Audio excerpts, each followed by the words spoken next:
तो कहानी की शुरुआत होती है डेरी नाम के एक शहर से मूवी थिएटर के अंदर। थिएटर का अटेंडेंट दिखता है कि एक छोटा बच्चा मैडी चुपके से थिएटर के अंदर चला गया है। मैडी को भी ये बात पता चल जाती है कि अटेंडेंट ने उसे देख लिया है, इसीलिए मैडी थिएटर की लॉबी में जा छुपता है। और इसी टाइम वो सुनता है कि अटेंडेंट अपनी बेटी रॉनी से उसी के बारे में पूछ रहा था कि क्या तुमने मैडी को देखा। रॉनी नाम की लड़की मैडी को स्टैंड के पीछे खड़ा हुआ देख भी लेती है, मगर मैडी को बचाने के लिए अपने डैड से झूठ बोल देती है कि वो शायद दूसरी तरफ गया है। मैडी को इस बहाने से वहाँ से भागने का मौका मिल जाता है, जिसके बाद हम देखते हैं कि मैडी अब शहर से बाहर जाने वाली सड़क पर था। वो इतना आगे निकल गया था कि शहर तो उसने क्रॉस कर ही लिया था। तभी अचानक उसके पास आकर एक गाड़ी रुकती है जिसमें एक फैमिली बैठी हुई थी। गाड़ी में से लेडी मैडी से पूछती है कि क्या आपको लिफ्ट चाहिए। वो आदमी भी शायद ऐसे मैडी को सड़क पर देखकर परेशान था। वो कहता है आओ मैं तुम्हें तुम्हारे पेरेंट्स के घर छोड़ देता हूँ। मैडी चुप कर पिछली सीट पर बैठ जाता है और कहता है कि मुझे अपने पेरेंट्स के घर नहीं जाना, यहाँ तक कि मुझे तो डेरी शहर में भी वापस नहीं जाना। इसके अलावा आप लोग मुझे कहीं भी ले जाएं। वो लेडी कहती है अरे फिर तो तुम बहुत लकी हो, हम भी पोर्टलैंड जा रहे हैं, तुम्हें भी वहीं ले जाते हैं। इस टाइम मैडी उस कपल के बच्चों के दरमियान में बैठा हुआ था। यहाँ पर काफी अजीब सा माहौल था। उस कपल की बेटी अचानक से एक प्लास्टिक का डब्बा खोलती है जिसके अंदर एक लिवर था किसी जानवर का। ये देखकर मैडी का दिल खराब होता है, लेकिन अब इससे बात जो वो लड़की कहती है उन चीजों को तो मैडी बर्दाश्त भी नहीं कर पाता। वो लड़की अपनी उंगलियां उसी लीवर के अंदर स्टैब कर देती है और फिर बाहर निकाल कर खुद भी मजे से सुनती है और मैडी को भी जबरदस्ती सुंघाने की कोशिश करती है। इन्हीं चीजों को इग्नोर करते हुए उस लड़की की मॉम अपने बेटे का स्पेलिंग टेस्ट ले रही थी, जबकि मैडी नोटिस करता है कि ये गाड़ी भी अब वापस डेरी की तरफ मुड़ रही है, ना कि पोर्टलैंड की तरफ जा रही है। ये देखकर वो बहुत ज्यादा परेशान हो जाता है और गाड़ी से निकलने की कोशिश करता है, लेकिन गाड़ी के दरवाजे लॉक थे। वो उस आदमी को गाड़ी रोकने को भी कहता है, लेकिन जब वो आदमी बात नहीं सुनता तो खुद गाड़ी रोकने के लिए वो स्टीयरिंग को भी अपने हाथ में लेने की कोशिश करता है, लेकिन ये लोग उसे दोबारा पीछे कर बिठा देते हैं। और अब यहाँ पर वो बच्चा अजीबो गरीब चीजों के स्पेलिंग सुनाने लगता है, जिस तरह डेथ के, मर्डर के और इन चीजों से मैडी और भी ज्यादा डर जाता है। फिर उसी टाइम हम देखते हैं कि वो औरत भी प्रेग्नेंट थी असल में, और अचानक ही उसे बहुत ही भयानक दर्द शुरू हो जाता है। और फिर हम देखते हैं कि उसके जिस्म को फाड़ते हुए उसके पेट के अंदर से एक बच्चा नहीं बल्कि एक बहुत ही भयानक क्रिएचर निकलती है। बज़ाहिर तो ये क्रिएचर इंसान जैसे लग रही थी, पर इंसान नहीं थी। उसके दो इंसानी सर थे, नुकीले नुकीले हाथ पांव जैसे किसी परिंदे के होते हैं, और साथ ही इस बच्चे के चमगादड़ जैसे पर भी थे। और देखने में ये बहुत ही ज्यादा भयानक था। पैदा होते ही वो उड़ना शुरू कर देता है, और जब वो औरत उसे पकड़ने की कोशिश करती है तो वो क्रिएचर भागने की कोशिश करता है और गाड़ी के पिछले शीशे से टकरा जाता है। बेचारा मैडी डर के मारे अपना पेसिफायर मुंह में डालता है और कानों पर हाथ रख लेता है। यहाँ जो सब कुछ हो रहा था उसे देखने की उसमें बिल्कुल हिम्मत नहीं थी। एकदम से सीन बदलता है और इसी गाड़ी को हम बाहर से देखते हैं। गाड़ी की विंडो का शीशा टूटता है और उसके अंदर से मैडी का पेसिफायर निकलकर बाहर गिर जाता है। वही पेसिफायर अब पानी में तैरते हुए टाइटल कार्ड के नीचे से गुजरता है और हमें सीजन का टाइटल कार्ड इट दिखाया जाता है। और फाइनली सीन यहाँ से कट हो जाता है और मेन सीजन स्टार्ट हो जाता है। अब हमें 4 महीने बाद के सीन्स दिखाए जा रहे हैं। हमें कुछ नए कैरेक्टर्स दिखाए जाते हैं और साथ ही डेरी का बेस दिखाया जाता है। एक लड़का फिर बाइनोकुलर से देख रहा है कि डेरी एयरफोर्स बेस पर एक जहाज उतरा है। इसी प्लेन के अंदर से हम मेजर लेरॉय और कैप्टन पॉली रोसो को निकलते हुए देखते हैं। उनको बताया जाता है कि उनकी ये एयर बेस सुवेद बेस से सिर्फ 7 घंटे की दूरी पर है, जिसका मतलब है कि ये पहली लाइन ऑफ डिफेंस है और यहाँ की हिफाजत बहुत ज्यादा जरूरी है। ये लोग यहाँ पर एक स्पेशल प्रोजेक्ट के बारे में बात करते हैं और इनकी बातों से हमें फील होता है कि यहाँ पर कुछ तो एबनॉर्मल है। सीन कट होकर अब हमें लोकल हाई स्कूल दिखाया जाता है और वहाँ पर हमें एक बच्ची लिली को दिखाया जाता है। लिली के लिए स्कूल का माहौल बहुत ही ज्यादा अजीब है, क्योंकि उसे बच्चे बहुत ज्यादा बुली करते हैं। यहाँ तक कि जब वो कॉरिडोर से भी गुजरती है तो बच्चे उसे अजीब नजरों से देखते हैं। लिली अपना लॉकर खोलती है तो देखती है कि वहाँ पर बहुत सारे पिकल के जार्स रखे हुए हैं। उन्हीं में से एक जार को धागे के साथ उसके लॉक से बांधा गया था। लॉकर का दरवाजा खुलने पर वो जार नीचे गिर जाता है और सभी लोग उस पर बहुत ज्यादा हंसते हैं। और यहाँ पर लिली की दोस्त बाकी सब लोगों को उसे बुली करने के लिए डांटती भी है। दूसरी तरफ इस स्कूल में फिल और टेडी जो पहले एयरबेस के ऊपर नजर रख रहे थे, ये लोग एलियंस के बारे में बातें कर रहे होते हैं। फिल को एलियंस पर यकीन था और फिल को इस बात पर भी यकीन था कि एलियन बेस में कुछ तो गड़बड़ी चल रही है, वहाँ पर कुछ नॉर्मल नहीं लग रहा। वहाँ पर ये लोग जब भी देखते हैं तो कुछ ना कुछ अब नॉर्मल फीलिंग आती है। फिल को लग रहा है कि मिलिट्री बेस वाले कुछ ना कुछ छुपा रहे हैं। उसे तो ये भी लग रहा था कि वर्ल्ड वॉर 3 भी होने वाली है, इसलिए उसे टेस्ट की तैयारी भी नहीं करनी चाहिए। नेक्स्ट सीन में हमें दोबारा एयरबेस का सीन दिखाया जाता है, जहाँ पर मेजर लेरॉय को उनके बहुत से जूनियर्स नीचा दिखाने की कोशिश करते हैं क्योंकि वो ब्लैक कम्युनिटी से थे। तभी यहाँ पर जनरल शॉ जाते हैं और सभी जूनियर्स को उनकी गलती का एहसास दिलवाते हैं। दूसरी तरफ हमें दोबारा फिल और उसके दोस्त को दिखाया जाता है, जो अब पढ़ते पढ़ते दोबारा मैडी के बारे में बात करना शुरू हो गए थे। आज 4 महीने गुजर गए थे, लेकिन ना तो आज तक मैडी का पता चला था और ना ही पुलिस उसकी डेड बॉडी ढूंढ पाई थी। पुलिस का ये मानना था कि मैडी कहीं पर भागकर छुप चुका है। डैडी फिल से कहता है कि सब हमारी गलती थी, वो हमारी वजह से नाराज होकर घर से निकला था। उसकी मॉम ने हमें उसके बर्थडे में जाने के लिए कैंडीज भी दी थी, पर उसके बावजूद हम उसकी बर्थडे भूल गए थे। फिल उसे कहता है, अब पुरानी बातें याद करके मैडी दोबारा जिंदा तो नहीं हो सकता ना, तो मुझे लगता है कि हमें ये टॉपिक छोड़ देना चाहिए। फिर सीन कट होता है और नेक्स्ट सीन में हम लिली को बाथरूम में खड़ा हुआ देखते हैं। वो अपने ब्रेसलेट के एक चार्म को दिखती है और उसे वो वक्त याद आता है जब मैडी ने उसे टॉवर के व्यूइंग डेक पर बुलाया था। वैसे तो ये जगह सदियों से खाली पड़ी थी, पर फिल, टेडी और उनके दोस्त मैडी ने इस जगह को अपना खुफिया ठिकाना बनाया हुआ था। एक दिन मैडी भी लिली को वहाँ पर लेकर गया और उसने लिली को वहाँ एक टर्टल चार्म दिया और लिली से कहा कि किसी को मत बताना कि मैं तुम्हें यहाँ लेकर आया था। राइट प्रेजेंट में हम देखते हैं कि लिली अभी भी उन्हीं यादों में खोई हुई थी कि तभी उसकी मॉम आकर उसे कहते हैं कि तुम कल के लिए तैयारी कर लो, हमें तुम्हारे डैड की ग्रेव पर जाना है। लिली के डैड को मरे आज पूरा 1 साल हो गया है। लिली वहाँ नहीं जाना चाहते।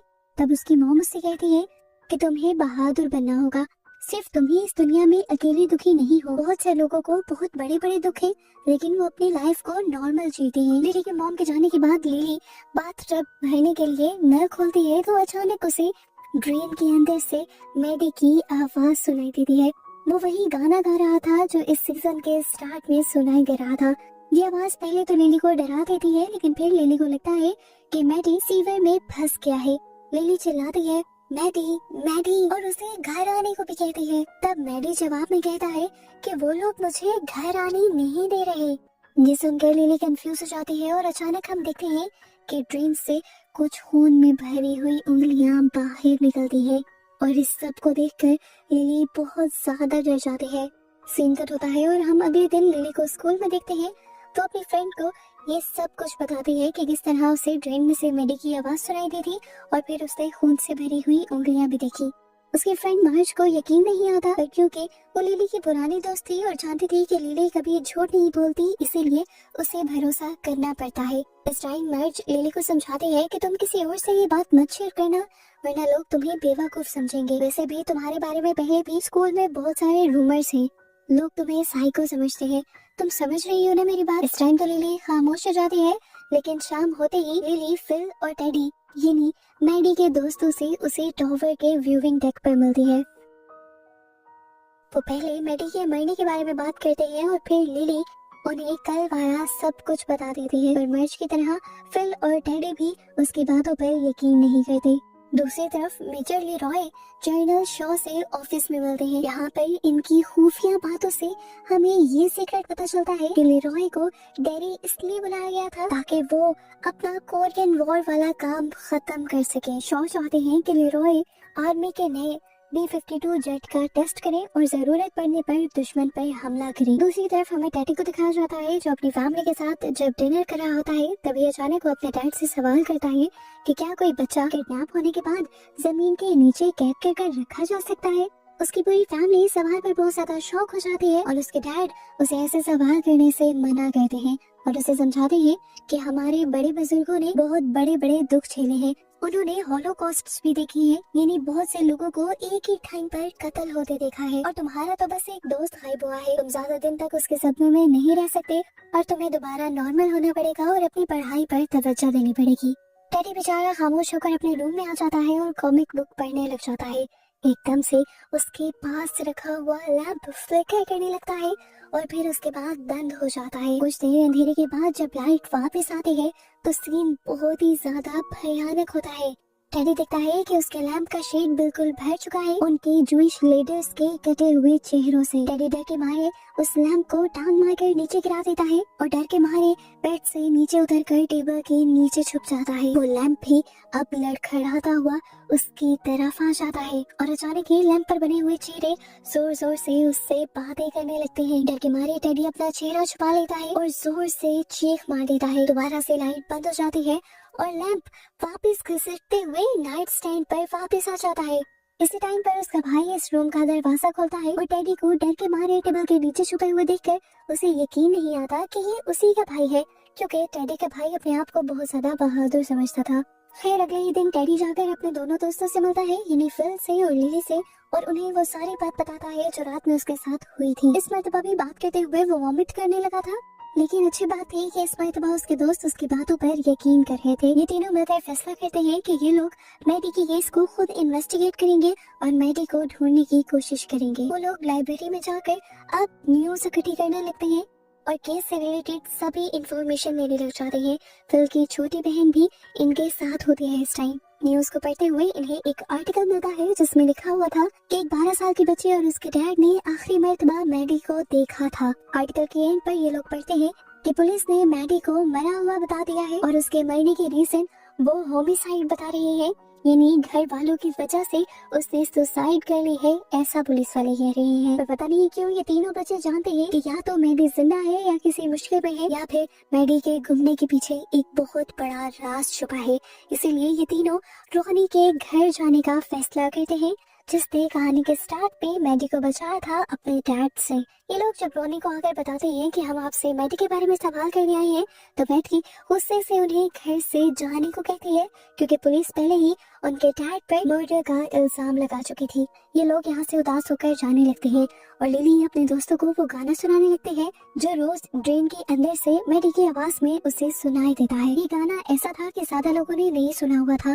रोनी उन लोगों को रोकती है और बताते हैं कि मैं जानती हूँ ये गाना मैडी ने कहाँ सुना है। ऐसे यहाँ से कट हो जाता है और हम दो आदमियों को देखते हैं जिन्होंने गैस मास्क पहना हुआ था और वो मेजर लेरॉय पर हमला करने के लिए आते हैं। उनका मकसद लेरॉय को नुकसान पहुंचाना नहीं था, वो बस न्यू जेट B-52 के स्पेक्स मांगने के लिए आए थे। मेजर लेरॉय गद्दार ये थे, वो अपने आप को बचाने के लिए कोई भी इंफॉर्मेशन इन मास्क पहने हुए आदमियों को नहीं देते, बल्कि उल्टा उनसे लड़ने लग जाते हैं। यहाँ तक कि एक को तो वो गिराकर उसी की गन छीनकर उसी पर तान देते हैं। इतनी देर में कैप्टन रूसो भी जल्दी से इसे रूम में आ जाते हैं और हमला करने वाले आदमियों को मारते हुए यहाँ से भगा देते हैं। जिसके बाद सीन यहाँ से कट होता है और हमें अगले दिन का सीन दिखाया जाता है। अगले दिन रोनी, लिली, फिल और टेडी को लेकर मूवी थिएटर के अंदर जाती है, वो भी बिना किसी की परमिशन लिए ताला तोड़कर। थिएटर के अंदर जाते ही रोनी वो मूवी लगाती है जो सीजन के स्टार्ट में लगी हुई थी और जो मैडी ने देखी थी। इसी मूवी में वो गाना आता है जिसे सिर्फ रोनी, लिली और मैडी ने सुना हुआ था। लिली कहती है, हाँ ये वही गाना है जो मैडी ने बाथरूम की ड्रेन से गाया था।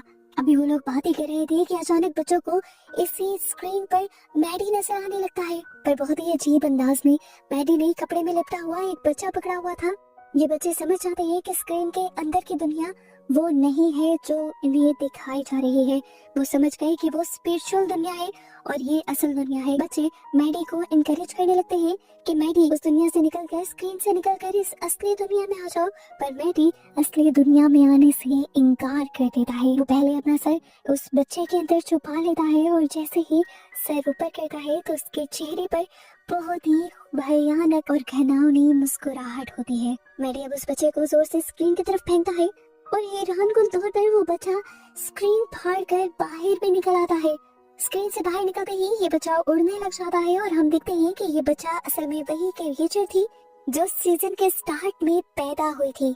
दो इंसानी मुंह वाली चमगादड़ जैसी ये क्रिएचर अब इन बच्चों के ऊपर हमला करने लगी थी। पहले दो बच्चे यहाँ से भागने लगते हैं जबकि वो क्रिएचर टेडी को पकड़ लेती है। लिली तो डर के मारे वहीं पर जम जाती है और ऊपर की तरफ देखते हैं। जहाँ वो क्रिएचर अभी टेडी के ऊपर हमला कर रही थी और उस क्रिएचर ने टेडी के टुकड़े टुकड़े कर दिए। टेडी का खून लिली को लाल कर देता है। लिली बहुत ज्यादा घबरा जाती है और वो नोटिस करती है कि टेडी को मारने के बाद उस क्रिएचर का साइज डबल हो गया है, जिसके बाद अब वो क्रिएचर फिल के ऊपर भी हमला कर देती है और उसे भी बेदर्दी से मार देती है। लिली चेयर्स के नीचे छुपने की कोशिश कर रही थी और उसने देखा कि यहाँ पर टेडी की बहन भी है। ये दोनों नीचे से ही एक दूसरे के हाथ पकड़ लेते हैं, मगर तभी वो क्रिएचर उस छोटी बच्ची के ऊपर भी हमला कर देती है और उस बेचारी बच्चे को भी मार देती है। लिली डरते हुए दरवाजे की तरफ जाती है, जहाँ दूसरी तरफ रोनी थी और रोनी ने दरवाजा खोल दिया था। बाहर आते ही ये लोग अंदर दरवाजे को लॉक कर देते हैं ताकि वो क्रिएचर बाहर न निकल पाए, लेकिन अब तक भी काफी देर हो चुकी थी। लिली के 3 दोस्त मारे गए थे। ये दोनों एक दूसरे के गले लगकर रोने लग जाते हैं और इस टाइम डर भी रहे होते हैं, क्योंकि अंदर से लगातार अभी भी उस क्रिएचर की आवाजें आ रही हैं। वो क्रिएचर बहुत ही भयानक तरीके से हुर्रा रहा है। रोनी लिली से जैसे ही दूर होती है तो लिली नोटिस करती है कि इस टाइम उसके हाथ के अंदर अभी भी उसी बच्चे का हाथ था जिसका उसने थिएटर के अंदर पकड़ा था, और इसे देखकर वो और भी ज्यादा जोर से चिल्ला देती है और उसकी चीख के साथ ही अचानक उसकी आंख खुल जाती है और पता चलता है कि ये लिली का ख्वाब था। उसने यहाँ पे प्रे की कि ये सब जो उसने देखा है वो उसका वहम ही हो, वो उसका ख्वाब ही हो, मगर उसकी प्रे काम नहीं करती, क्योंकि जो सब उसने देखा था उसे पता चला कि वो सब सच था। इस टाइम पुलिस उसके घर के बाहर थी। मेडी के बाद 3 बच्चों के और गायब होने की खबर सुनी गई थी और पुलिस अब उन बच्चों को ढूंढ रही थी। बच्चों के गायब होने की हकीकत असल में रोनी और लिली को ही पता है और वो दोनों इस टाइम सदमे में हैं। इधर दिखाया जाता है कि रोनी के डैड भी अपनी बेटी को नॉर्मल करने की कोशिश कर रहे हैं, पर वो कुछ भी नहीं बोल रही। वो इस टाइम बिल्कुल खामोश है, क्योंकि वो सदमे में है जो कुछ उसने देखा है उसकी वजह से। दूसरी तरफ दिखाया जाता है कि लेरॉय की फैमिली भी डैडी ही आ गई थी।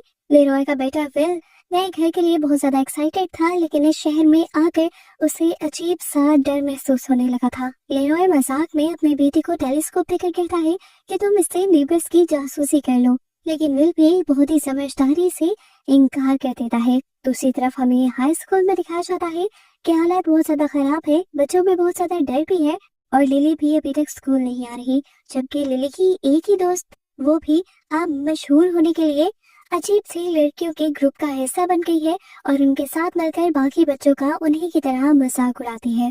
आज जब रोनी और लिली दोनों स्कूल आते हैं तो कॉरिडोर में रोनी को देखकर सब लोग उसे घूरने लग जाते हैं और लिली बगैर हिचकिचाए रोनी के पास आ जाती है।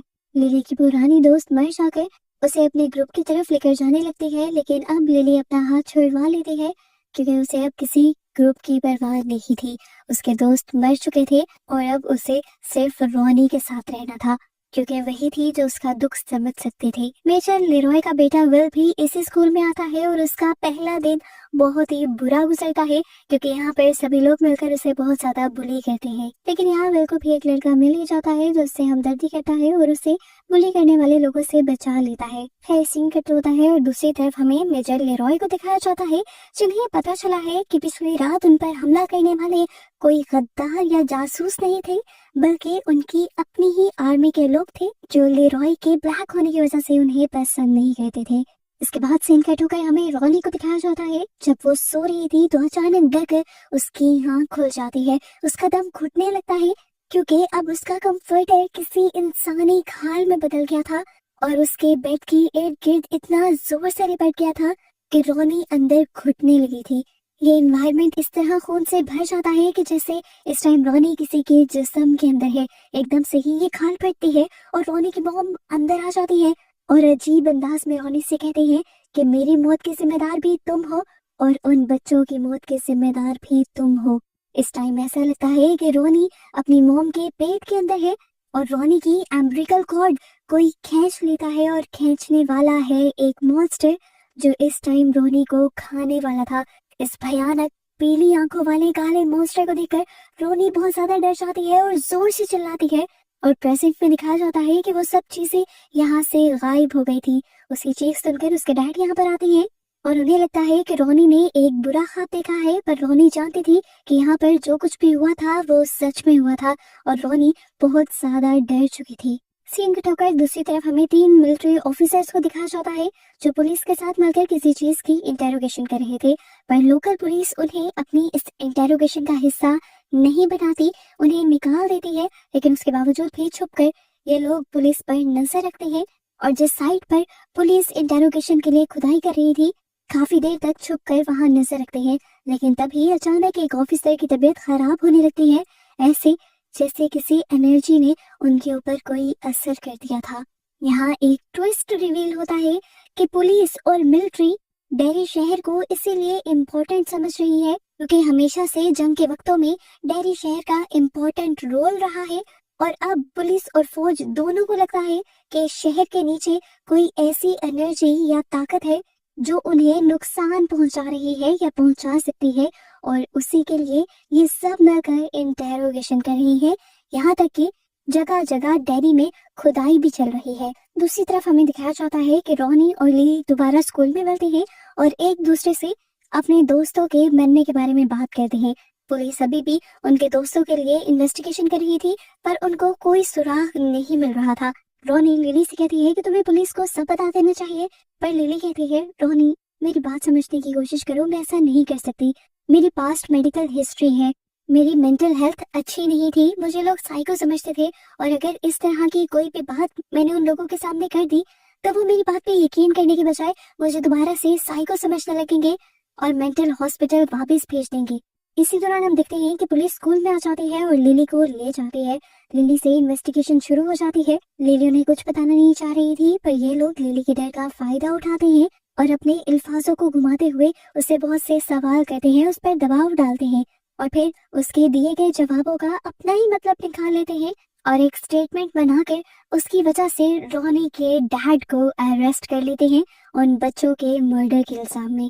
और ये बात जब रॉनी को पता चलती है कि उसके डैड लिली की वजह से अरेस्ट हुए हैं तो रॉनी उससे नफरत करने लग जाती है। दूसरी तरफ हम देखते हैं कि मेजर लेरॉय जनरल शॉ के पास जाते हैं और उन्हें बताते हैं कि उन पर हमला करने वाले कोई और नहीं बल्कि उन्हीं के फौजी थे।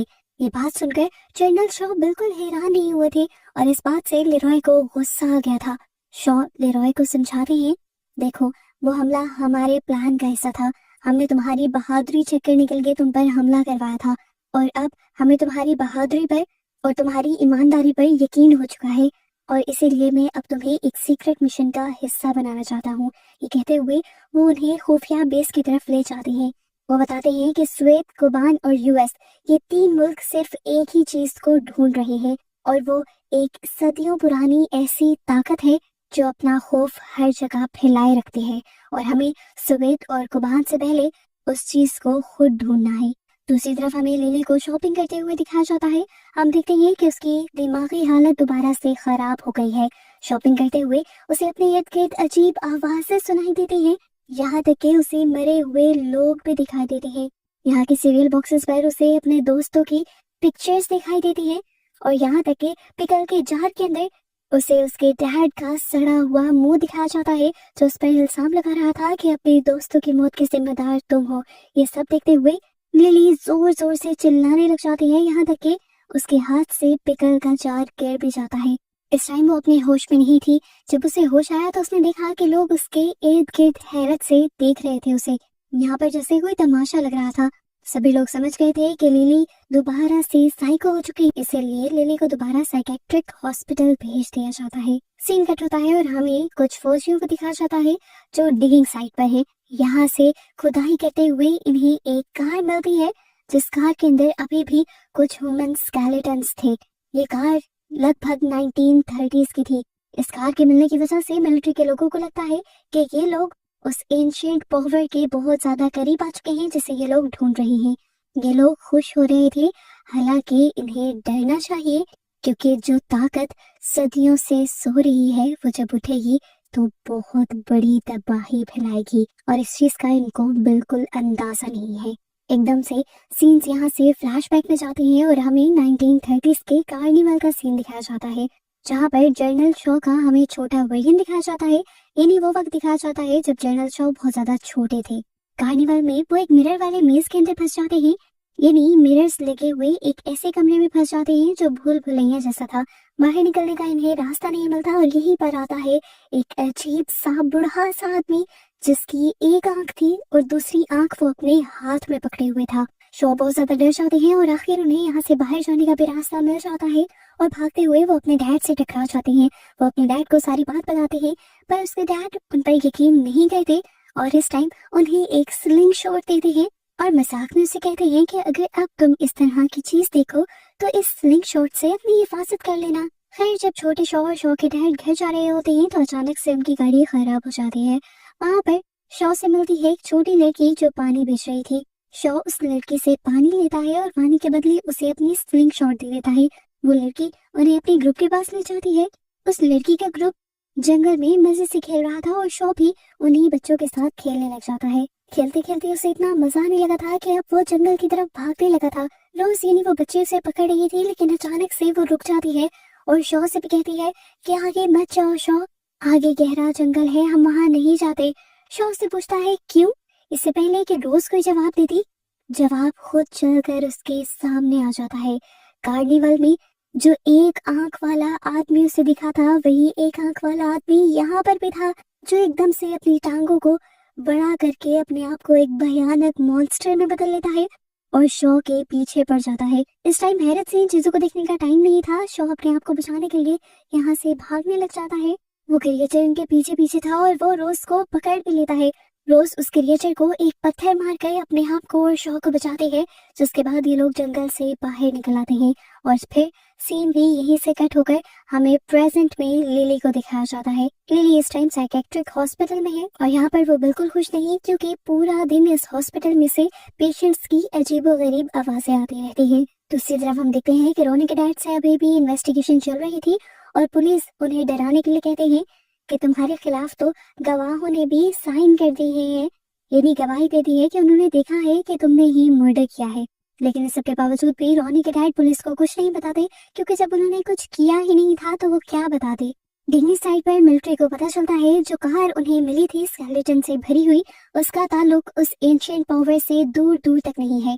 जनरल शॉ को हर हाल में उस पावर को ढूंढना था। इसके लिए डिक हरमन उन्हें मशवरा देते हैं कि हमें ठीक उस जगह के ऊपर जाकर इन्वेस्टिगेशन करनी चाहिए जहाँ से हमें फील हो रहा है कि वो ताकत निकलेगी और निकल रही है। शॉ भी इस काम के लिए उन्हें परमिशन दे देते हैं और एक हेलीकॉप्टर भी देते हैं। इसीलिए डिक, लेरॉय और रोसो के साथ इन्वेस्टिगेशन करने के लिए निकल जाते हैं। डिक के हाथ में इस टाइम वही सालों पुरानी वाली स्लिंग शॉट है जो हमने 1930s के अंदर शॉ के हाथ में देखी थी। उसे टच करने पर डिक को बहुत ही पुराने विजन्स आते हैं। वो किसी ट्रांस में चला जाता है। उसे लगता है कि वो इस टाइम एक हेलीकॉप्टर के अंदर नहीं है, बल्कि एक सीवर के अंदर है और उसे इसी सीवर के अंदर पेनीवाइज का सर्कस वैगन नजर आता है। जैसे ही वैगन का पर्दा गिरता है तो डिक को वहां पर चमचमाती हुई आंखें और एक लाशों का बहुत बड़ा ढेर नजर आता है और इसी ढेर के अंदर एक लटकी हुई उसकी ग्रैंड माँ की भी लाश थी और वो अब अजीब सी एंटिटी में बदलती हुई उनसे पूछती है तुम कौन हो। डिक अपनी तरफ से तो वहां से भागने की कोशिश करता है, लेकिन इसी ट्रांस में गलती से वो असली दुनिया में हेलीकॉप्टर का पिछला दरवाजा खोल देता है। लेरॉय आखिरी वक्त में डिक को पकड़ लेता है, वरना वो नीचे गिर जाता।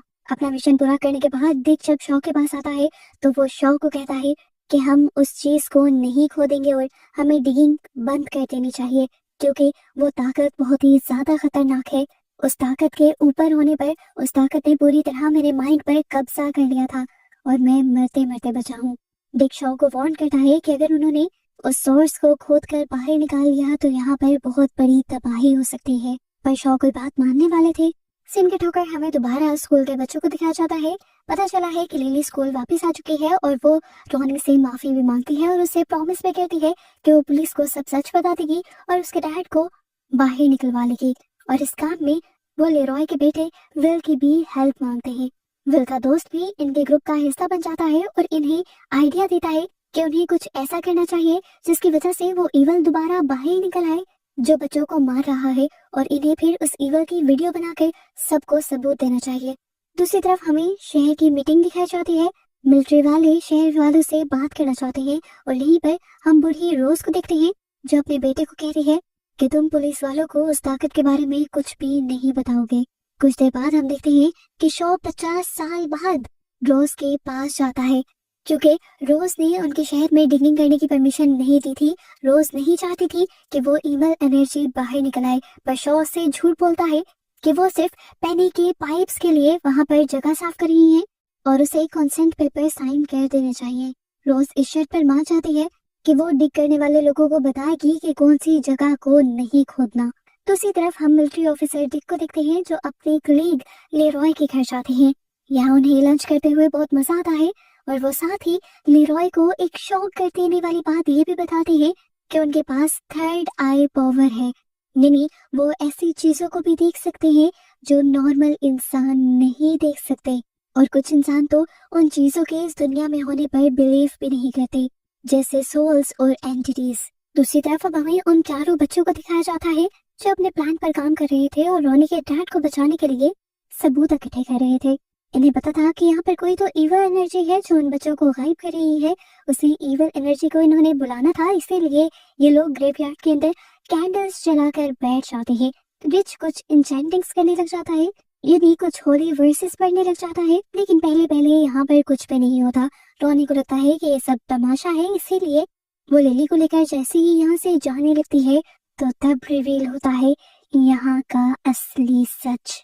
यहाँ की नेगेटिव पावर्स उन्हें घेर लेती हैं, उनके दिमागों पर कब्जा कर लेती हैं और वो जहाँ से बाहर निकलने की कोशिश कर रहे थे, वो जंगल से बाहर निकलने का रास्ता एकदम से एक पोर्टल में बदल जाता है। ये लोग जितना उस पोर्टल के अंदर जाने के लिए साइकिल चलाते हैं उतना ही उससे दूर जाते रहते हैं और इसी पोर्टल के अंदर इन्हें अपने मरे हुए तीनों दोस्त लटके हुए नजर आते हैं। एकदम से यहाँ की जमीन फटने लगती है, ये लोग बहुत ज्यादा पैनिक हो जाते हैं और यहाँ से भागने की कोशिश करते हैं। लेकिन लिली फिर भी अपने आप पर काबू पाते हुए इन सारी चीजों की पिक्चर्स बना लेती है ताकि वो सबूत इकट्ठा कर पाए। विल इस टाइम इन सब लोगों से अलग हो जाता है और किसी ट्रांस में एक पुरानी बिल्डिंग की तरफ खींचा चला जाता है। विल उस बिल्डिंग के अंदर चला जाता है और विल को वहां पर एक बहुत ही भयानक बूढ़ा और पीला हाथ नजर आता है। विल उसकी पिक्चर लेता है और इस बिल्डिंग के बाहर खड़े हुए पूरे ग्रुप को अंदर से बस लाइट फ्लिकर होती नजर आती है। इन्हें लगा था कि इनके बाकी दोस्तों की तरह विल भी चला गया, लेकिन किस्मत से विल वापस लौट आता है और इनकी जान में जान आती है। ये लोग अब अपनी बनाई हुई फोटोज को डेवलप करने के लिए जाते हैं और देखते हैं कि इनमें ज्यादा तो उन्हीं के दोस्तों की सोल्स की पिक्चर थी, लेकिन उनके पीछे एक डार्क शेडो भी था जिसका लंबा कद था और उसकी आंखें चमक रही थी। ये बच्चे सारी पिक्चर्स डेवलप करने के बाद फौरन पुलिस के पास जाते हैं और उन्हें सबूतों के तौर पर पेश करते हैं, लेकिन पुलिस ना ही लिली की किसी कहानी पर एतबार करती, यहाँ तक कि उनके सबूतों को देखने से भी इनकार कर देती है, क्योंकि उनका मानना था कि वैसे तो सोल्स इस दुनिया में होती ही नहीं और अगर होती भी हैं तो नजर नहीं आती। इस टाइम जो क्लाउन की तरह की दिखने वाली फिगर इन तस्वीरों में नजर आ रही थी, जिसकी आंखें चमक रही थी, पुलिस उसके बारे में कहती है कि ये जस्ट एक स्टैचू है जिसकी आंखों के अंदर लाइट लगाई गई होगी। बच्चे बहुत ज्यादा उदास हो जाते हैं और वो समझ पे जाते हैं कि बड़े उनकी बातों पर यकीन नहीं करेंगे। सभी लोग अपने अपने घर आ जाते हैं और सबसे ज्यादा जो उदास था वो विल था। विल की मॉम को उसकी उदासी की वजह स्कूल लगता है, इसीलिए वो कहती है कि तुम कुछ दिन स्कूल ना जाओ। इसीलिए विल घर पर रह जाता है और लेरॉय उसे लेकर पिकनिक मनाने निकल जाते हैं, लेकिन रास्ते में ही लेरॉय की गाड़ी खराब हो जाती है और मजबूरन इन्हें एक लेक के पास उतरना पड़ता है। लेरॉय जब अपनी गाड़ी ठीक कर रहे होते हैं तो विल को कोई चीज नदी के करीब ले जाती है और नदी के अंदर उसे वही एंटिटी दिखाई देती है, पर इस मर्तबा उसके डैड की शक्ल में जिसकी आंखें नहीं थी। वो एंटिटी उसे पानी में खींचने लग जाती है और विल जोर जोर से चिल्लाने लग जाता है। लेरॉय अपने बेटे को डूबता हुआ देख लेते हैं और वो फौरन उसे बचाने के लिए आते हैं और उसे उस एंटिटी से खींचकर बाहर भी ले आते हैं। लेरॉय देखते हैं कि उनके बेटे के हाथ पर किसी के पंजों के निशान थे और वो समझ गए कि उसके ऊपर किसी ने हमला किया था। यहीं इसी नदी के अंदर फिर ये लोग रेड कलर का बैलून भी उड़ता हुआ देखते हैं और इस चीज से ये लोग समझ जाते हैं कि यहाँ पर कोई इविल एंटिटी है, कोई इविल पावर है जो इन्हें तंग कर रही है। दूसरी तरफ स्कूल में दिखाया जाता है कि लिली की पुरानी दोस्त मर्ज जिन नए लोगों के साथ मिल गई थी, वो नई लड़कियां दोबारा लिली को तंग करने का और उसे बुली करने का प्लान करती हैं, तो मर्ज को काफी बुरा लगता है। मर्ज लिली को ये सारी बातें बताने आ ही रही थी और उसे वार्न करना चाह रही थी, पर तभी अचानक से उसके ऊपर कोई चीज हावी हो जाती है। वो किसी चीज के पोजेशन में आ जाती है, यानी कोई चीज, कोई एंटिटी उसके ऊपर कब्जा करने लगती है। उसे डर लगता है, ऐनक उसकी उतर कर गिर जाती है और उसके बाद उसकी आंखें फटकर बाहर आने लगती है। दर्द से चिल्लाते हुए वो एक दूसरे रूम में चली जाती है और वहां पर तो उसकी हालत और भी बुरी हो जाती है। वो अपना चाकू निकाल कर अपनी ही आंखों में मारने की कोशिश करती है और यहाँ पर लिली जो उसे रोकने आई हुई थी वो उसके ऊपर बैठकर जब उसे रोकने की कोशिश करती है तो चीखें सुनते हुए बाकी सभी स्टूडेंट्स यहाँ आ जाते हैं और सबको लगता है कि मर्ज को मारने वाली और कोई नहीं बल्कि लिली ही है। यहाँ दिखाया जाता है कि जनरल शो लेरॉय को लेकर एक ऐसे रूम में जाते हैं जहाँ डिक पहले से ही मौजूद है और उसके ऊपर कुछ साइकिक एक्सपेरिमेंट हो रहे हैं, क्योंकि जैसा हमें पहले पता है कि डिक के पास स्पेशल आई है, वो मॉन्स्टर्स को भी देख सकता है, इसीलिए वो एक लड़की की यादों के जरिए उस मॉन्स्टर को देखने की कोशिश करता है जिसका कब्जा डेरी शहर पर है। और वो वियंस के जरिए पास्ट में जाकर देखता है कि लाखों साल पहले ये क्रिएचर एक फॉलन स्टार के तौर पर आसमान से जमीन पर गिरी थी। लोगों को जब उस क्रिएचर के बारे में पता चला तो उन्होंने उसी फॉलन स्टार के टुकड़े से एक ऐसा डैगर बनाया, यानी एक ऐसा खंजर बनाया जो उस क्रिएचर को मार सकता है। उस डैगर से लड़ा तो जा सकता था मॉन्स्टर से, मगर उसके बावजूद भी मॉन्स्टर को कंट्रोल में रखना बहुत ज्यादा मुश्किल हो गया था। इसलिए एक जवान लड़की ने मॉन्स्टर को कमजोर करने के बाद फॉलन स्टार के 13 टुकड़े किए और डेरी शहर में ऐसी जगह पर दबाए जिससे एक गोल सर्कल बन गया और उस सर्कल के अंदर फिर वो एंटिटी कैद हो गई। वेन के खत्म होने से पहले वो लड़का डिक को बताता है कि उन टुकड़ों को ढूंढने के लिए उन्हें पुराने कुएं के नीचे के टनल में जाना होगा। डिक के वेन से बाहर निकलने के बाद उस लड़की को यहाँ से ले जाया जाता है। अब जनरल शॉ लेरॉय को बताते हैं कि वो लड़का जिसके वेन्स के अंदर इस टाइम डिक गया था वो असल में उन लोगों का बेटा है जो सदियों से उन पिलर्स की हिफाजत करते आ रहे हैं ताकि वो मॉन्स्टर डेरी शहर को नुकसान न पहुंचाए। मिलिट्री को अब उस खुफिया घर का भी पता चल जाता है जिसके अंदर वो कुआं था, जिसके अंदर जाकर टनल से गुजरने पर इन्हें वो पिलर्स मिल जाते। इस टाइम हमें पता चलता है कि शो का भी इन पिलर्स को ढूंढने का एक बहुत ही घिनौना प्लान था। वो जानते थे कि वो ताकत सदियों से सो रही है और अभी भी सोई रह सकती है, लेकिन वो इस ताकत को जगाना चाह रहे थे ताकि वो अपने दुश्मन मुल्कों पर हमला कर सके और किसी को शक भी ना हो कि ये चाल यूएस की है, और इस तरह उनके लोगों की जान खतरे में आए बगैर वो लोग जंग जीत भी जाएंगे। लेरॉय को शो का ये प्लान सुनकर बहुत ज्यादा गुस्सा आ जाता है, क्योंकि इसकी वजह से सिर्फ दुश्मन मुल्क ही नहीं बल्कि उनकी फैमिलीज भी खतरे में आ सकती थी। सीन कट होता है और हमें दिखाया जाता है कि लिली जाकर हॉस्पिटल में अपने दोस्त से मिलती है। उसकी दोस्त अभी भी बच गई थी पर उसकी एक आंख जाया हो गई थी। लिली उससे माफी मांगती है और पता चलता है कि लिली को पुलिस पकड़ कर ले जाती, मगर मर्च ने झूठ बोलकर लिली को बचा लिया था, ये कहते हुए कि उसकी ग्लासेस टूटकर उसकी आंख में लगने की वजह से ये सारा हादसा हुआ था। सीन कट होता है और हम देखते हैं कि लिली अपने दोस्तों के साथ दोबारा वहीं जाती है जहाँ पर ये लोग जाया करते थे। यहाँ पर इन्हें मैडी दिख जाता है जो बहुत ही ज्यादा कमजोर है और डरा हुआ है। वो यहाँ पर इन्हें कहता है कि पेनीवाइज ने यानी उस क्रिएचर ने उसे जानबूझकर जिंदा रखा हुआ है ताकि उसके खौफ के जरिए उसे पावर मिल सके और वो ताकतवर हो सके। मैडी यहाँ पर इन लोगों को बताता है कि फिर यानी उनका दोस्त भी जिंदा है मगर वो बोल या हिल नहीं सकता। मैडी बताता है कि पेनीवाइज यानी वो क्रिएचर दिन के वक्त सोती है, इसी वजह से उसे भागने का मौका मिल गया है। सीन कट होकर हमें शहर का सीन दिखाया जाता है जहाँ पर रोनी की डैड को हथकड़ियां लगाकर बस की तरफ ले जाया जा रहा था।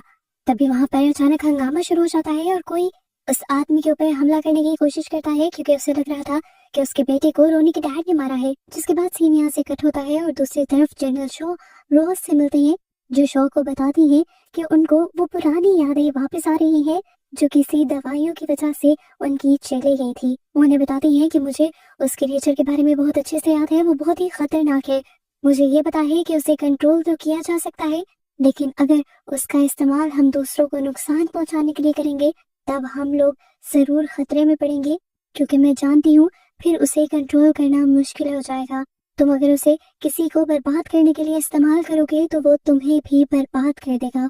खैर रोज मिलिट्री को उसका मकसद पूरा करने के लिए वो डैगर भी दे देती है जिसे और कोई नहीं बल्कि रोज का बेटा ही इस्तेमाल कर सकता था, जिसके वेन्स के अंदर जाकर डिक ने सारी हिस्ट्री भी पता चलाई थी।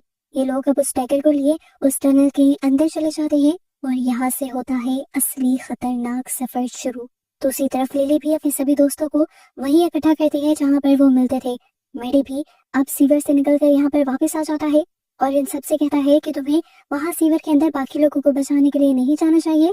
पर लिली सब लोगों को मजबूर करती है कि हम सीवर के अंदर जाएंगे और अपने बाकी दोस्तों को भी बचा कर लाएंगे।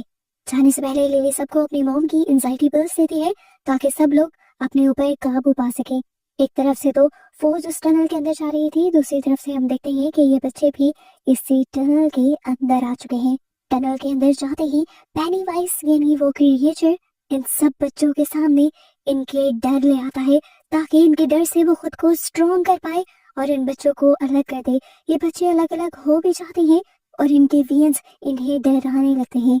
इधर इसी टनल के अंदर डिक को भी अपने बचपन का वियन नजर आने लग जाता है, जो भी पेनीवाइज उसे दिखा रहा था उसे डराने के लिए। इसी तरह बाकी आम सोल्जर्स को भी यहाँ पर अजीबोगरीब वियन आते हैं। वो यहाँ पर एक पीली आंखों वाली क्रिएचर देखते हैं जो बाकी लोगों को मार रही थी। वो उससे डर जाते हैं और उसकी तरफ गोलियां चलाने लगते हैं। रोज का बेटा भी जो इनकी मदद करने आया हुआ था, उसके हाथ से भी उसका डैगर नीचे गिर जाता है और लेरॉय को भी यहाँ पर अपनी वाइफ खड़ी हुई नजर आती है। लेरॉय का माइंड स्ट्रॉन्ग था, वो समझ गया कि ये उसकी वाइफ नहीं है बल्कि उसका एक फॉल्स वर्जन है, उसका शैडो है जो पेनीवाइज उसे दिखा रहा है। इसलिए वो उसके ऊपर गोली चला देता है और ये सब कुछ यहाँ पर खत्म हो जाता है। बच्चों के सामने भी सारे वियंस खत्म हो जाते हैं और वो बच्चे भी दोबारा इकट्ठे हो जाते हैं और इसी दौरान इन्हें अपने पीछे से अजीब सी सरसराहट सुनाई देती है। ये लोग जब पीछे मुड़ के देखते हैं तो इनको एक बहुत बड़ा शौक लगता है। पानी के अंदर से एक लाश बाहर निकल रही थी जो किसी और की नहीं थी बल्कि मैडी की थी और इस लाश का इतना बुरा हाल हो चुका था कि वो आधी से ज्यादा खाई गई थी। ये देखकर वो सारे डर जाते हैं और समझ जाते हैं कि अब तक जिस मैडी से ये लोग बात कर रहे हैं वो असल में पेनीवाइज ही है, जो मैडी का रूप लेकर इनको डराने के लिए और अपने कब्जे में लेने के लिए आया है। पेनीवाइज भी जब ये सोचता है कि बच्चों को तो हकीकत पता चल गई है तो वो बच्चों के सामने अपनी असलियत में आ जाता है, अपने डरावने पेनीवाइज वाले रूप में आ जाता है। होलिया तो उसका एक क्लाउन्स वाला था, लेकिन दिखने में वो बहुत ही भयानक था और असली शक्ल में आते ही वो बच्चों पर झपट पड़ता है उन्हें मारने के लिए। बच्चे अपनी जान बचाने के लिए यहाँ से निकलने के लिए भागते हैं पर लिली गिर जाती है और पीछे रह जाती है। दूसरी तरफ से लेरॉय और उसके साथियों को भी बच्चों की चीखें सुनाई देती हैं। इसी अंधेरे में लेरॉय को अपना बेटा विल नजर आता है, लेकिन लेरॉय इसे अपना वहम समझकर विल के ऊपर भी गोली चला देता है। लेरॉय का साथी जो जानता था कि वो बच्चा असली है, उस बच्चे को बचाने के लिए वो उस बच्चे के सामने आ जाता है और इस तरह विल उस गोली से बच जाता है। जबकि लेरॉय का साथी मरते हुए लेरॉय से कहता है कि तुम उस क्रिएचर को मत छोड़ना। दूसरी तरफ हमें दिखा जाता है कि लिली के सामने अब पेनीवाइज आ रहा था, उसके डैड का भयानक रूप लेते हुए। वो बार बार शेप शिफ्ट कर रहा था, यानी अपने हुलिये बदल रहा था और लिली को डरा रहा था।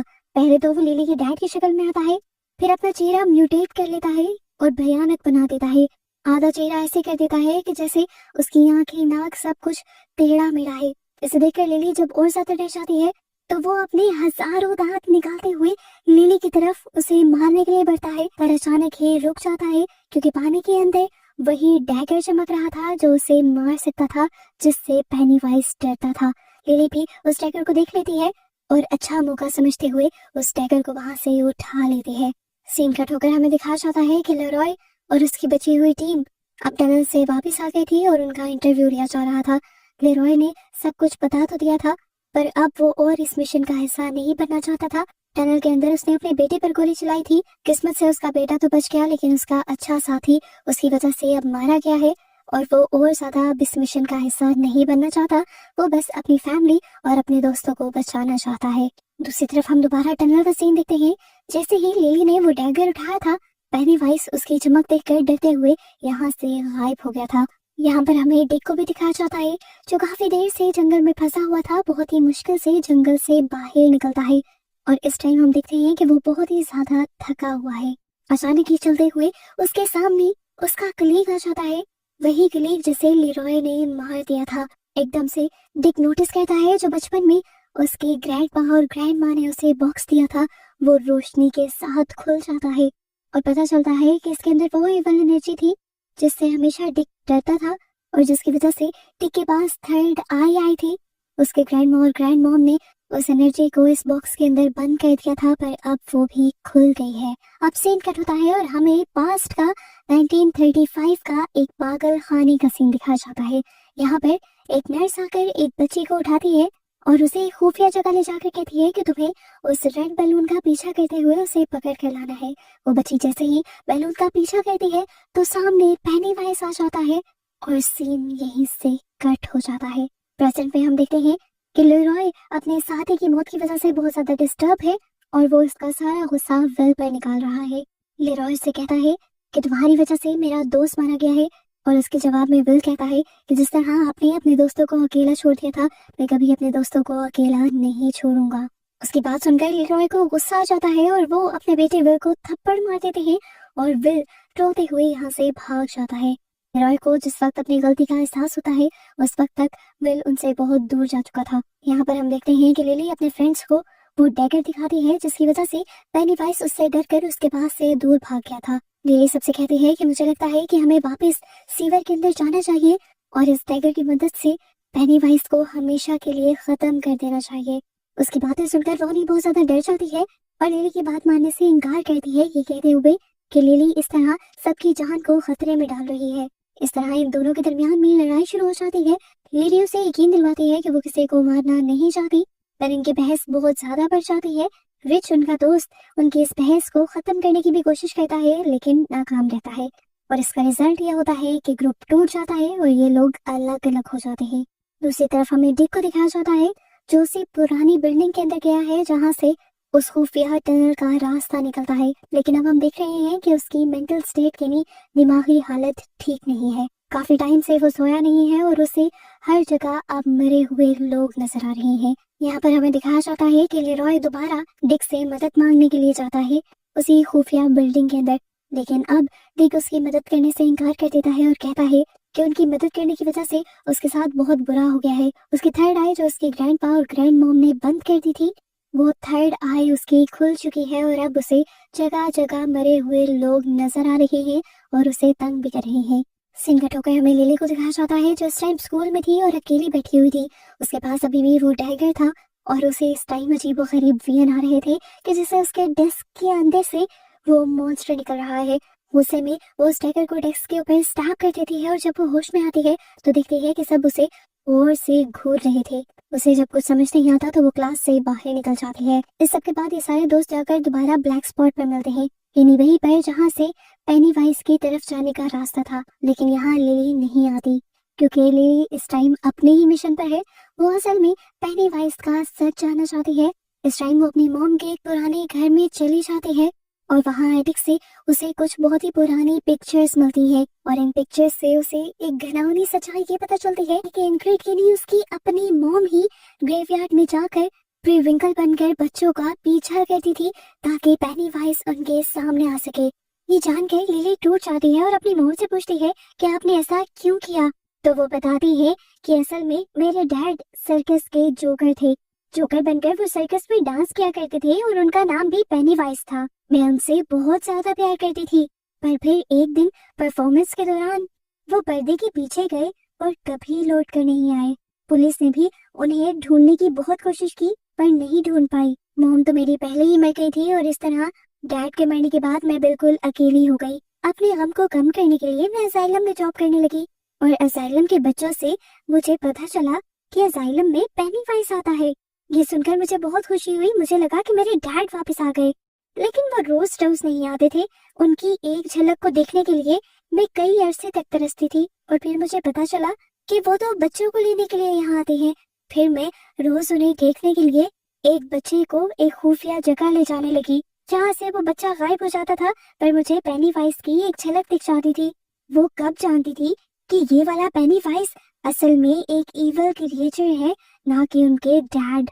अपने डैड के प्यार में वो बच्चों को सेक्रीफाइस करती रही और उन्हें आज भी इस चीज का पछतावा नहीं था। ये सब कुछ जानकर लिली बहुत ज्यादा डर जाती है और गुस्से में घर से निकल जाती है और चीखें मारते हुए साइकिल चलाना शुरू कर देती है। यहाँ डैरी के लोगों में बहुत ज्यादा टेंशन भरी हुई है। डैरी के लोगों को लगता है कि रोनी के डैड सारे बच्चों को किडनैप कर मार रहे हैं और इस टाइम क्योंकि वो जेल से भाग चुके हैं तो लोग बहुत ज्यादा डरे हुए हैं। लोगों को कंट्रोल में करने के लिए और उनके पैनिक को कम करने के लिए पुलिस जानती है कि उन्हें रोनी के डैड को ढूंढना होगा। अब रोनी के डैड को पकड़ने के लिए सब लोग ब्लैक स्पॉट की बिल्डिंग को 8 गेट से घेर लेते हैं। जिसके बाद यहीं से सीन कट होकर हम फ्लैशबैक में 1908 का सीन दिखाया जाता है। हम पेनीवाइज को देखते हैं बॉब ग्रे सर्कस में परफॉर्म करते हुए। इस टाइम पेनीवाइज बहुत ही ज्यादा मशहूर था और बच्चे उसके दीवाने थे।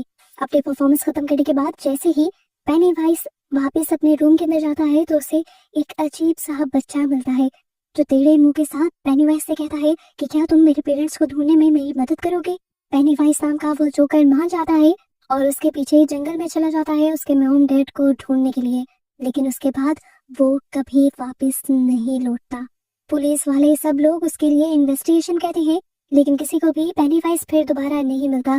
बस उसके खून में सने हुए कपड़े मिलते हैं, जिससे पुलिस वाले ये अंदाजा लगाते हैं कि जरूर उन्हें भेड़ियों ने खा लिया होगा। सीन्स दोबारा प्रेजेंट में आ जाते हैं, जहाँ पर सब लोग अब रोनी के डैड को ढूंढने की कोशिश कर रहे हैं। डिक रोनी के डैड को बाहर निकलने से मना करता है क्योंकि वो जानता है लोग उसके ऊपर बहुत ज्यादा गुस्सा है और उसे मार देंगे। पर रोनी के डैड जब बात नहीं सुनते और बाहर निकल आते हैं तो उसे देखकर लोगों का जुनून भड़क जाता है और लोग इस ब्लैक स्पॉट बिल्डिंग को आग लगा देते हैं। इसी भड़कती हुई आग के अंदर डिक को वो पेनीवाइज यानी इवल क्रिएचर नजर आ जाती है जो इस टाइम उसे डरा रही थी और उसके डर की वजह से अपने आप को मजबूत कर रही थी। डिक को अब अपनी तीसरी आई की वजह से यहाँ पर बहुत सारी और भी क्रिएचर और सोल्स नजर आती हैं और वो बहुत ज्यादा डर जाता है। जबकि यहाँ पर आए बाकी लोग जो कि सीजन के मेन कैरेक्टर हैं वो अपने आप को किसी तरह इस आग से निकालने में कामयाब हो जाते हैं। हम देखते हैं कि इस टाइम वो सारे बच्चे भी इसी ब्लैक स्पॉट पर आए हुए थे। मर्ज और रिच भी इस टाइम उस ब्लैक स्पॉट बिल्डिंग के अंदर थे। मर्ज को बचाने के लिए रिच उसे एक संदूक के अंदर बंद कर देता है और खुद उसके ऊपर लेट जाता है और अपने आप को सेक्रीफाइस करते हुए वो मर्ज की यानी अपने दोस्त की जान बचा लेता है। हम देखते हैं कि लिली की मॉम आज दोबारा प्री विंकल की शक्ल में ड्रेसअप होती है, जिस शक्ल में वो सर्कस में डांस किया करती थी, और सड़क पर निकल जाती है। इसी टाइम पर उनके सामने पेनीवाइज आ जाता है और यहाँ एक लड़की के ऊपर हमला करके उसका मर्डर कर देता है।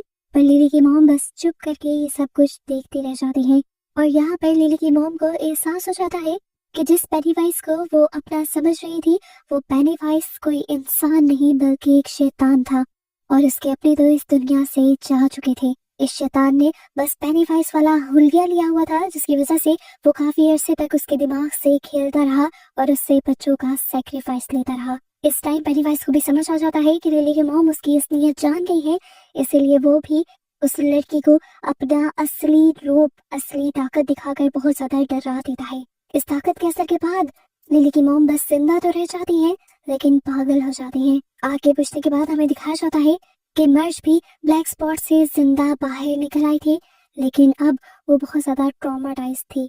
सीन कट होकर हमें पता चलता है कि लेरॉय और डिक इस टाइम जंगल के अंदर थे और उन पिलर्स को ढूंढने की तैयारी कर रहे थे जिसके जरिए पेनीवाइज को दोबारा से कैद किया जा सकता था। यहाँ पर डिक को बहुत सारे वियंस आ रहे थे, वो बहुत ज्यादा डर रहा था, लेकिन इसके बावजूद भी वो लेरॉय से कह रहा है कि तुम लोग मेरा पीछा करो, मैं तुम्हें एक पिलर तक पहुंचा दूंगा, क्योंकि इस टाइम उसे अपने वियंस में एक लड़की नजर आ रही थी जो उसे उस पिलर तक ले जा रही। फाइनली थोड़ी सी खुदाई करने पर इन्हें टर्टल शेल के अंदर बंधा हुआ वो पत्थर मिल जाता है जिसे पिलर का नाम दिया जा रहा है। ये लोग देखते हैं कि ये पत्थर उसी मटेरियल का बना हुआ है जिस मटेरियल का वो डैगर बना हुआ है जो रोज ने इन लोगों को दिया था। जनरल शॉ इन लोगों से कहते हैं कि इस पिलर को जमीन से बाहर निकाल लिया जाए, लेकिन लेरॉय को डर है कि ऐसा करने पर पूरा डेरी शहर खतरे में पड़ जाएगा। लेकिन शॉ इन लोगों की बात नहीं मानते। ये लोग पिलर बाहर निकाल लेते हैं और पिलर के बाहर निकलते ही हम देखते हैं कि पेनीवाइज एक्टिव हो जाता है और सीधा विल के घर पहुंच जाता है।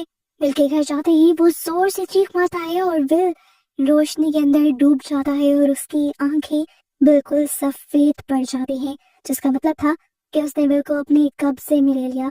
अब क्योंकि पेनीवाइज इस शहर पर अपना कब्जा बनाने वाला था तो वो पहले अपने आने का सबूत देता है और पूरे डेरी शहर को धुएं से घेर देता है। ऊपर की तरफ से हमें डेरी का एक लुक दिखाया जाता है जो पूरा का पूरा धुएं से भर चुका था। इन लोगों ने उस पिलर को, उस पत्थर को तबाह करने के लिए जलाया था और जैसे ही वो पत्थर पूरी तरह जला पेनीवाइज की सारी ताकतें उसे मिल गई और वो पूरी तरह आजाद हो गया।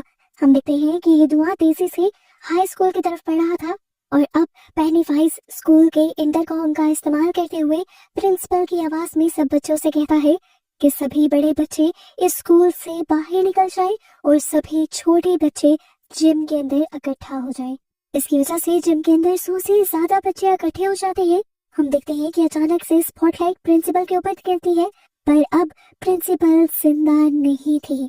असल में पेनीवाइज प्रिंसिपल को पपेट की तरह चला रहा था। वो प्रिंसिपल को पहले ही मार चुका था। पेनीवाइज अब सारे बच्चों पर अपना जादू कर देता है और बच्चे हवा में तैरने लगते हैं और धुंध में घूमते हुए पेनीवाइज की वैगन की तरफ खींचे चले जाते हैं। यहाँ पर लिली और उसके दोस्तों का सारा ग्रुप इस टाइम अपने स्टैंड बाय पर था। जिस टाइम उनके करीब वो धुंध पहुंचती है, ये लोग समझ जाते हैं कि कुछ तो गड़बड़ी है। ये लोग वहां से उतरकर शहर की तरफ जाने लगते हैं तो इन्हें अपने दोस्त विल के गायब होने के पोस्टर नजर आते हैं। डरकर ये लोग स्कूल की तरफ भागने लगते हैं और वहां जाकर ये देखते हैं कि पेनीवाइज तो सभी बच्चों को एक टूबा बचाते हुए अपने पीछे पीछे लेकर जा रहा है। सभी बच्चों को बचाने के लिए ये लोग अब एक ट्रक को चुराते हुए उसका पीछा करने लग जाते हैं। यहाँ पर लिरॉय जब अपने घर पर कॉल करता है तो उसके बेटे की जगह उसे पेनीवाइज की आवाज सुनती है, जो उसका मजाक उड़ाने वाले अंदाज में हंस रही थी। लिरॉय समझ गया था कि उनके बेटे की जान खतरे में है, इसलिए वो फौरन डिक के पास जाते हैं, जो इस टाइम खुद सुसाइड करने वाला है अपने वीएंस की वजह से। लिरॉय उससे भीख मांगता है कि प्लीज मेरे बेटे को बचा लो, और डिक मरने से पहले इस काम को करने के लिए मान जाता है। हम देखते हैं कि जनरल शॉ भी अब मॉनिटर्स के जरिए उस फॉग को पूरे डेरी शहर में बढ़ता हुआ देख रहे थे। वो बहुत ज्यादा कंफ्यूज हैं कि ये सब क्या हो रहा है। वो जब बेस में लेरॉय और डिक को कॉल मिलाते हैं तो इन्हें पता चलता है कि बेस में वो दोनों भी नहीं है। ये लोग जब लेरॉय के घर पहुंचते हैं तो पता चलता है कि वहाँ शार्लेट के साथ साथ रोज भी आई हुई थी, जो जानती थी कि यहाँ पर ये सब क्यों हो रहा है। ये पेनीवाइज की वजह से हो रहा था और वो ये भी जानती थी कि उसे रोका कैसे जा सकता है। वो डिक से कहती है कि अगर तुम उस डैगर को ढूंढ लो जो तुमसे गिर गया है, और उस जले हुए पत्थर को भी दोबारा उठा लो और उस पिलर को वही जगह पर रख दो, तो पेनीवाइज रुक सकता है। अब डिक अपनी पावर से उस डैगर को ढूंढने की जब कोशिश करता है तो उसे पता चलता है कि वो डैगर लिली के पास है और लिली एक ट्रक में बैठी हुई पेनीवाइज का पीछा कर रही है। ये लोग अब जल्दी से उन बच्चों का पीछा करना शुरू कर देते हैं, जबकि हमें दिखाया जाता है कि लिली अब उस डैगर की पावर्स की वजह से हेलुसिनेशंस में आ रही है। वो अपने आप को कुछ करने ही वाली थी, लेकिन पीछे से रॉनी ने उसे रोक लिया। इन्होंने देखा कि फॉग में उड़ते हुए बच्चे अभी भी पेनीवाइज का पीछा कर रहे थे। इन्हें पता था कि अगर इन्हें पेनीवाइज तक पहुंचना है और उसे मारना है तो इसे डैगर का इस्तेमाल करना होगा, पर डैगर तो इन्हें पागल कर रहा था। तो अब इन लड़कियों ने फैसला किया कि ये एक एक करके डैगर को पकड़ेगी। जैसे ही कोई एक लड़की डैगर के असर में आने वाली होगी, वो इस डैगर को दूसरी लड़की को पकड़ा देगी, और इस तरह करते हुए ये लोग पेनीवाइज तक पहुंच जाएंगे। ये लोग अब फाइनली पेनीवाइज के पास पहुंच जाते हैं और अचानक से पेनीवाइज इनके पीछे आकर मर्ज को पीछे से खींच लेता है और उसे डराते हुए बताता है कि फ्यूचर में तुम्हारा रिच नाम का एक बच्चा होगा, वही मुझे हरा पाएगा, और अगर तुम्हारा वो बच्चा हुआ ही ना तो मुझे कोई मार ही नहीं पाएगा। ये कहकर हंसते हुए वो जैसे ही अपने हजारों दांतों को लेकर उसे मारने के लिए आता है तो एकदम से फ्रीज हो जाता है। सारे बच्चे जो हवा में लटक रहे थे वो भी सारे नीचे गिरना शुरू हो जाते हैं, और विल भी यहाँ पर अपने दोस्तों से मिल जाता है। इस टाइम पेनीवाइज विल के डर की वजह से ताकत में था, लेकिन विल जैसे ही अपने दोस्तों से मिला तो उसका डर खत्म हो गया और पेनीवाइज की ताकतें कम हो गई। यहाँ पर अब सारे बड़े लोग भी आ गए थे इन सारे बच्चों को रेस्क्यू करने के लिए। विल जल्दी से लिली से डैगर लेकर अपने डैड को देता है और कहता है कि इससे पेनीवाइज को मार दे और हमेशा के लिए उस जगह पर दफन कर दे जहाँ पर ये पहले था। इतनी देर में हम देखते हैं कि यहाँ पर शॉ भी आ गए थे। शॉ के सामने आते ही पेनीवाइज उसे पहचान लेता है कि ये वही बच्चा है जो सालों पहले उसे जंगलों के अंदर मिला था। इस टाइम पेनीवाइज उसके डर का फायदा उठाता है और उसे वही वाली शक्ल दिखाता है जो जंगल में उसने बनाई थी। शॉ डरने लग जाता है और शॉ के डर से पेनीवाइज को दोबारा ताकत मिल जाती है। ताकत में आते ही वो दोबारा बच्चों की तरफ बढ़ने लग जाता है और ये बच्चे भी उसे देख लेते हैं और फौरन ही वो डैगर लेकर उस जगह पर जाने की कोशिश करते हैं जहाँ पर उस डैगर को पहले दफना कर सालों पहले पेनीवाइज को सुलाया गया था। इन बच्चों की ताकत इतनी ज्यादा नहीं थी कि वो इस डैगर को जमीन में दफन कर पाए, क्योंकि पेनीवाइज अब इनके पीछे था और इन्हें एक से बढ़कर एक भयानक रूप दिखा रहा था और अपनी आग की गर्मी से इन्हें दर्द भी दे रहा था। इस टाइम पर अपने साथियों की मदद करने के लिए रिच की सोल भी यहाँ पर आ जाते हैं और रिच की मदद से ये लोग फाइनली इस डैगर को जमीन में दबाने में कामयाब हो जाते हैं। वो डैगर पिलर में बदलकर चमकने लग जाता है और उसकी ताकत की वजह से पेनीवाइज जलने लग जाता और उसका जिस्म राख बनकर बिखर जाता है।